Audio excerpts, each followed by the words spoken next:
Very good morning to all students.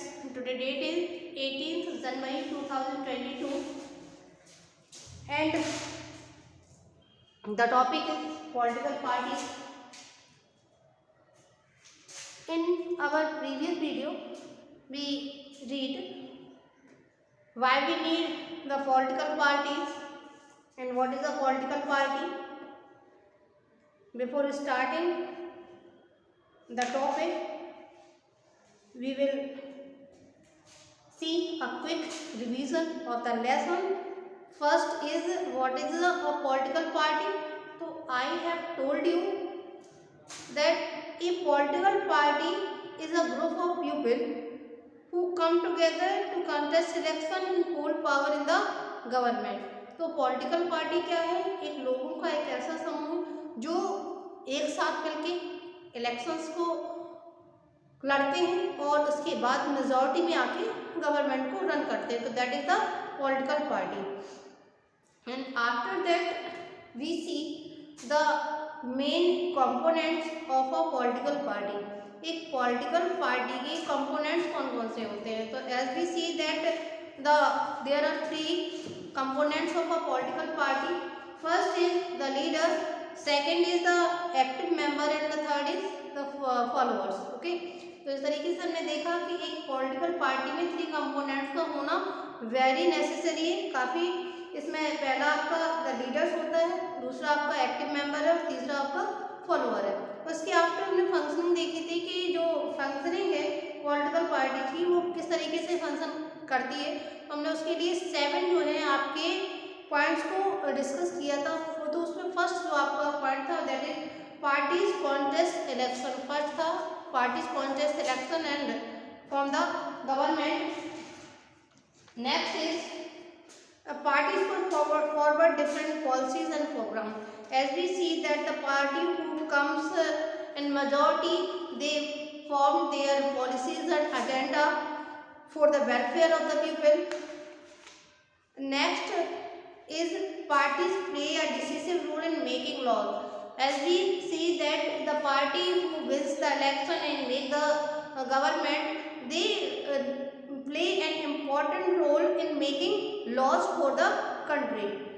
And next parties form and run government. As we see that the party who wins the election and form the government and run, in this way they run the government.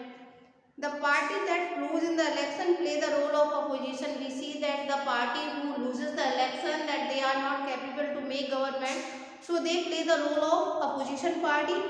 And next, the parties shape public opinion, and it means that parties work according to the basis of the people, according to the basis of the citizens. And seventh point is parties provide people access to government machinery and welfare schemes.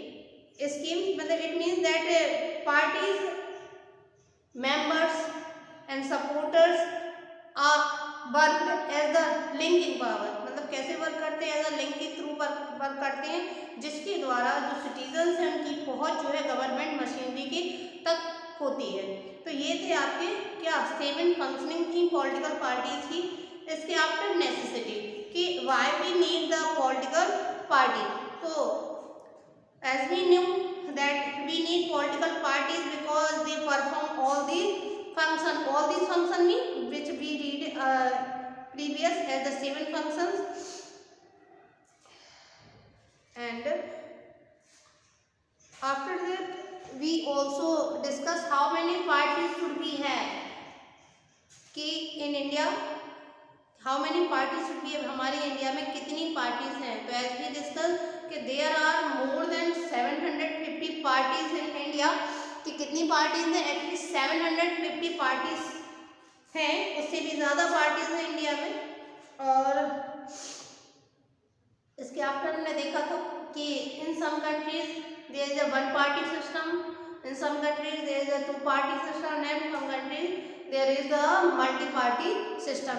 In 1 party system we take the example of China, where the Communist Party plays a decisive role. Or 2 party system in two-party system, we take the example of USA and the UK. And multi-party, for the multi-party system, India is the best example, where two or more parties come together to form the government. That is the multi-party system. Now, after this, national party. What is a national party?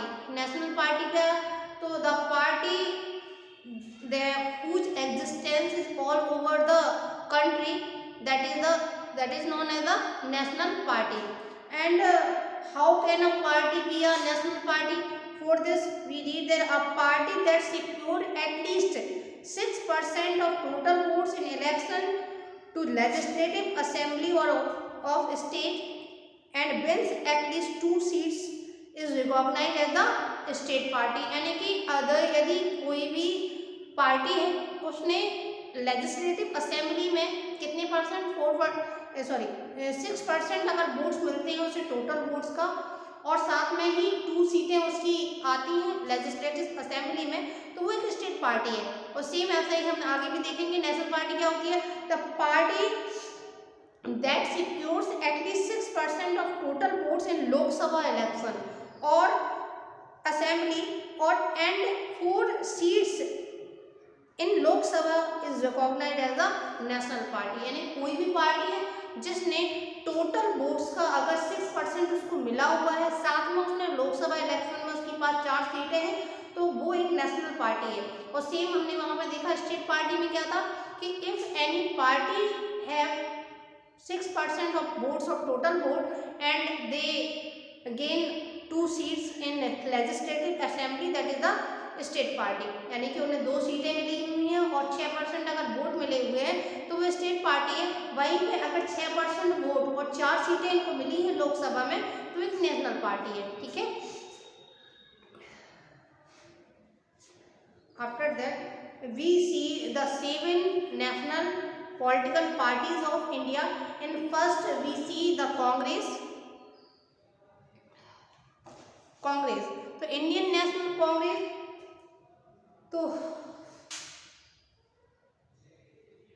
तो it is popularly known as the Congress Party. It is one of the most oldest parties in the world and it is formed in 1885 by the A.O. Hume. इसका जो foundation हुआ था वो 1885 में A.O. Hume के द्वारा किया गया था और ये पूरे विश्व की सबसे पुरानी पार्टियों में से एक पार्टी मानी जाती है। After that we read about the Bharatiya Janata party. तो इट इज फाउंडेड इन 1980 और बाय रिवाइविंग इट्स नेम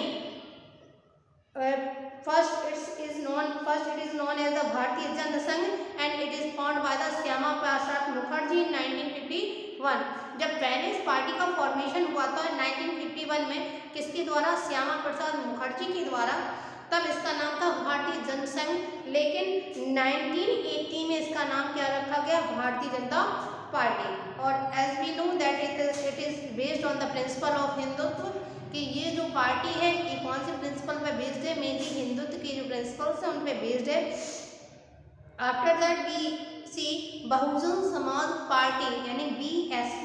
तो it is formed in 1984 by the Kashiram, कि ये जो पार्टी है किसके द्वारा फॉर्म की गई? इन 1984 में काशीराम के द्वारा फॉर्म की गई और it works for the welfare of Dalit, Adivasis, OBCs and minorities. जो ये पार्टी है वो मेनली किनके लिए वर्क करती है? दलित के लिए, आदिवासीज के लिए, माइनॉरिटीज जो पीपल्स हैं उनके लिए मेनली ये पार्टी वर्क करती है। तो और जो ये पार्टी है इसने लोकसभा इलेक्शन जो हुए थे 2014 के, इन्होंने 4% वोट पाए थे but did not secure seats in Lok Sabha. लेकिन 2014 में जो चुनाव हुए इन्होंने वोटिंग तो इन्हें मिल गई 4% बट लोकसभा इलेक्शन में इन्हें कोई भी सीट नहीं मिली। ठीक है। After that we see all Indian Trinamool Congress, यानी इसका AITC का फुल फॉर्म क्या है? All India Trinamool Congress. तो it is launched in 1 January 1998 under the leadership of Mamata Banerjee. यानी कि 1998 में किसकी लीडरशिप में? ममता बनर्जी की लीडरशिप में पार्टी का फॉर्मेशन हुआ and it is recognized as a national party in 2016 और ये नेशनल पार्टी कब बनी 2016 में और its has been power in West Bengal since 2011 और 2011 से ये वेस्ट बंगाल में इसका पावर देखने को मिलता है और its existence is also seen in Arunachal Pradesh, Manipur and Tripura, यानी कि इन स्टेट्स में भी इसका जो हम एग्जिस्टेंस है, अस्तित्व है, वो हम दे सकते हैं। In general election held in 2014 it got 3.84% votes and 134 seats और जो 2014 में इलेक्शन हुए उसमें इन्होंने वोटिंग कितनी पाई 3.84% टोटल वोट्स का इन्हें मिला और इसके अलावा सीटें कितनी मिली 34 सीट और by which it become the 4th largest party in the Lok Sabha. तो इसी के साथ जब इतना सारा इन्हें वोटिंग मिली तो लोकसभा में ये चौथी सबसे बड़ी पार्टी मानी गई। किसके बाद, जैसे कांग्रेस और बीजेपी और भी है, तो इसके बाद ये जो है चौथी पार्टी बनती है। अब नेक्स्ट है आपका communist party of India, CPI, communist party of India. तो इट इज़ फॉर्म्ड इन 1925। जो ये पार्टी है ये कब फॉर्म हुई 1925 में ये फॉर्म हुई थी और it believes in the ideology of Marxism and Leninism. किसकी विचारधारा में विश्वास करते हैं, मार्क्स की विचारधारा में बिलीव करते हैं और लेनिन की विचारधारा में बिलीव करते हैं। मार्क्स कौन थे, फिलोसोफर थे, लेनिन भी थे। तो and its main motto is secularism and democracy और इस पार्टी का मेन मोटो क्या है, सेकुलरिज्म है और डेमोक्रेसी है और it oppose the secessionism and communalism और इस किसका अपोज करती है, सेकुलरिज्म अपोज करती है और कम्युनलाइजेशन का अपोजिशन करती है। It work for the welfare of working class, farmers and poor. ये मेनली किसके लिए वर्क करती है, वर्किंग क्लास जो पीपल है, लेबर्स है, फार्मर्स हैं, उनके लिए मेनली ये पार्टी वर्क करती है। And it become weaker in the split of party 1964। ये पार्टी कब कमजोर हो गई, जब इसमें हल्का सा क्या हुआ थोड़ा सा स्प्लिट हुआ 1964 में, तो ये पार्टी डिवाइडेड हो गई और we can say it's present in Kerala, West Bengal, Punjab, Andhra Pradesh and Tamil Nadu.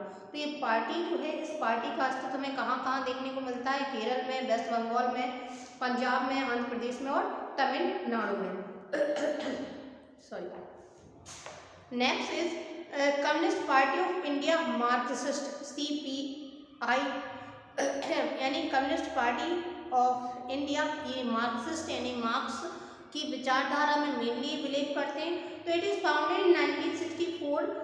देखा था हमने ऊपर जब पढ़ रहे थे कि कम्युनिस्ट पार्टी ऑफ इंडिया जो उसका फॉर्मेशन 1925 में हुआ था, लेकिन 1964 में इसमें स्प्लिट हुआ और उसी स्प्लिट के दौरान एक न्यू पार्टी फॉर्म हुई, that is the communist party of India, that is also known as the Marxist party and it also work for the welfare of workers, farmers and laborers, and we can see its existence in West Bengal, Kerala, Tripura and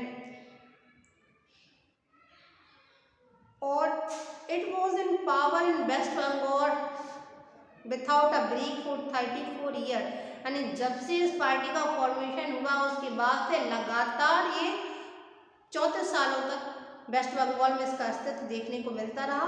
in the 2014 Lok Sabha election it one about 3% of votes and 9 seat. और जो Lok Sabha election हुआ 2014 में इन्हें approx 3% जो है voting मिली और 9 seats इन्होंने win की और इसी के साथ में एक नेशनल पार्टी है।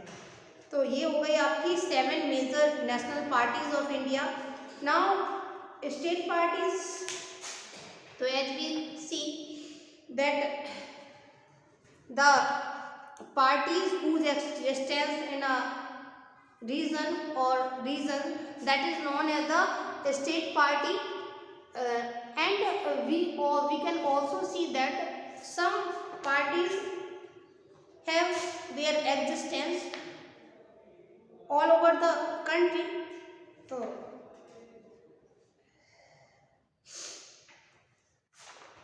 स्टेट पार्टी पहले ही डिस्कस कर चुके हैं कि स्टेट पार्टी क्या होती है। The party is who wins 86% of total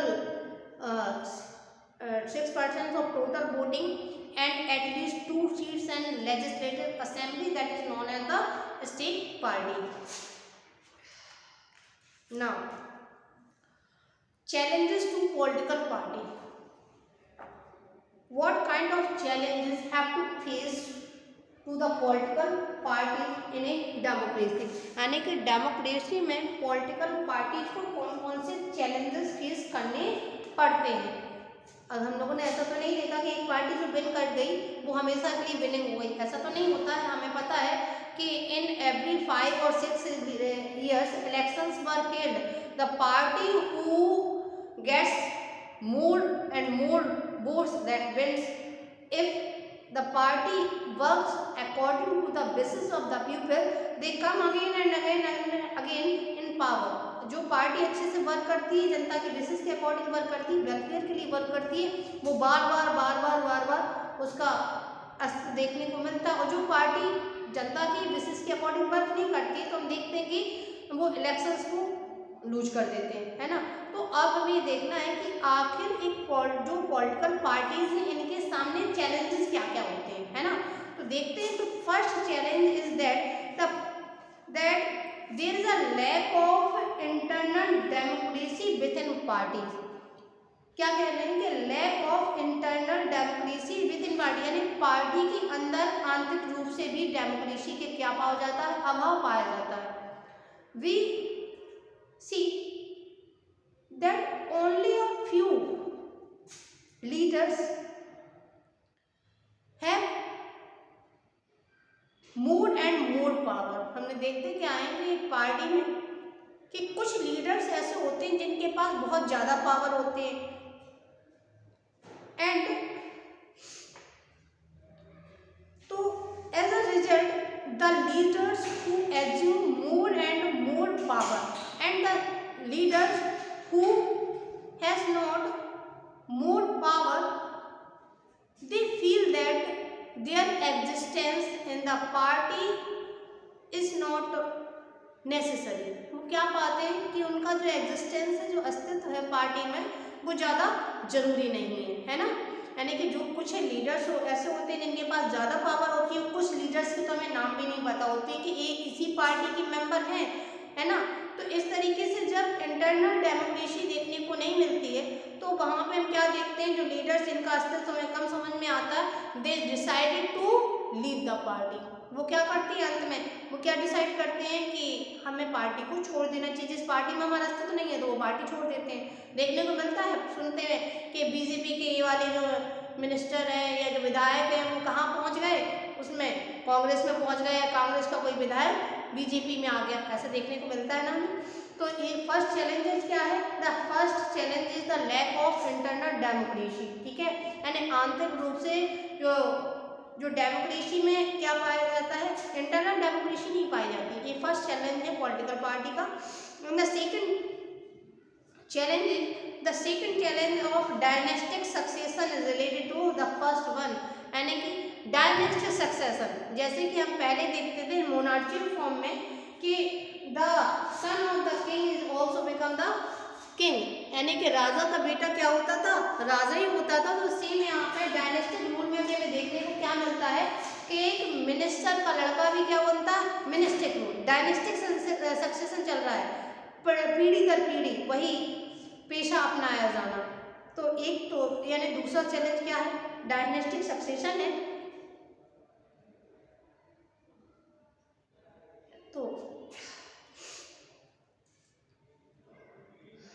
और तो ये सेकंड आपका हो गया। The second challenge of dynastic succession is related to the first one. और most of the political party do not practice open and transparent procedure for their functioning. हम देखते हैं कि अधिकांश पार्टी में जो फंक्शनिंग होती है फ्री और फेयर नहीं होती, स्वतंत्र और निष्पक्ष तरीके से जो नहीं होता participation. And third challenge is about the growing role of money and muscle power in the party. और तो तीसरा चैलेंज हमें देखने को क्या मिलता है कि मनी एंड मसल्स पावर जिस पार्टी के पास ज़्यादा होता है, जिस कैंडिडेट के पास ज़्यादा होता है उसके पास उसकी पहुंच ज़्यादा होती है ना, उसके पास पावर भी ज़्यादा होगा, पैसा और पावर। तो दोस्तों एक चीज़ हो गई कि हमने देखा है कि इलेक्शन के समय कि कुछ लोग पैसे के बल पे इलेक्शन को जीतते हैं और कुछ लोग पावर के दम पे, है ना। तो थर्ड जो चैलेंज निकल के आया वो क्या था? The third challenge is about the growing role of money and muscles power in party, that is the third challenge of a political party. And the fourth challenge is that very often party do not seem to offer a meaningful choice to the voters. यानी कि fourth challenge क्या है? Voters के सामने meaningful choice नहीं होती है कि वो किसको चुने, है ना। जैसे कि हम लोग अगर एग्जाम्पल लें तो अपने यूपी का ही एग्जाम्पल ले लें, हर बार क्या होता, या तो आपका सपा आएगी या बसपा आएगी या बीजेपी, तीन ही ऑप्शन हमारे सामने नहीं होते, मोर ऑप्शंस नहीं है हमारे सामने। इन्हीं तीन ऑप्शन में से हम एक ऑप्शन चुन लेते हैं। इस बार बीजेपी ने वर्क किया तो अगली बार हमें क्या लगेगा कि सपा आनी चाहिए, फिर 5 साल फिर सपा चलेगी, फिर लोग सोचते हैं नहीं इन्होंने अच्छा काम नहीं किया, अगली बार फिर भी। तो हमारे पास मोर ऑप्शंस नहीं है कि जो ज़्यादा अच्छे तरीके से वर्क करे। तो ये आपके 4 चैलेंजेस जो हैं पॉलिटिकल पार्टीज़ के कौन कौन से थे देखते हैं।